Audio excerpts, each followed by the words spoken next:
புதுசாக வந்துருக்க இந்த ஒரு ஏஞ்சலிக் பேண்ட்டை வந்து 6 ஸ்பின்ல எடுத்தேன் அப்படின்னு சொன்னால் உங்களால் நம்ப முடியுமா? ஆமாங்க, நம்ம பார்த்தீங்கன்னா ஏஞ்சலிக் பேண்ட்டை வெறும் 6 ஸ்பின்ல பார்த்தீங்கன்னா எடுத்துட்டோம்.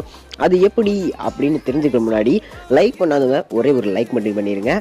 இப்போ தான் புதுசாக பார்த்துக்கிட்டு இருக்கீங்கன்னா மறக்காம நம்ம சேனலை சப்ஸ்கிரைப் பண்ணிக்கோங்க. முதல்ல நீங்கள் கேரக்டர் ஆப்ஷனுக்குள்ளே போயிட்டு ப்ரெசெட் இருக்குது பார்த்தீங்களா, அந்த ப்ரெசெட் 1 2 3 அந்த கேட்டகரியில் வந்து நீங்கள் 1 இப்போ வச்சுருக்கீங்கன்னா 2ஆவதோ 3ஆவதோ அந்த மாதிரி வச்சுட்டு ஏதாவது யூஸ் பண்ணாத கேரக்டர் பார்த்தீங்கன்னா வச்சுக்கோங்க. அதை வச்சுட்டு பார்த்தீங்கன்னா கிளியர் கேட்சா பார்த்தீங்கன்னா ஒரு 5 கொடுத்துக்கோங்க. பார்த்தீங்கன்னா ஜுஜுட்சு கைசன் டோக்கனை வச்சு ஒரு 8 டோக்கன் பார்த்தீங்கன்னா நான் எக்ஸ்சேஞ்ச் பண்ணேன். அந்த டோக்கனை வச்சு மொதல் 5 ஸ்பின்னை பார்த்தீங்கன்னா நான் சுற்றி விட்டுட்டேன். சுற்றி விட்டதில் பார்த்தீங்கன்னா ஒன்றுமே கொடுக்கல.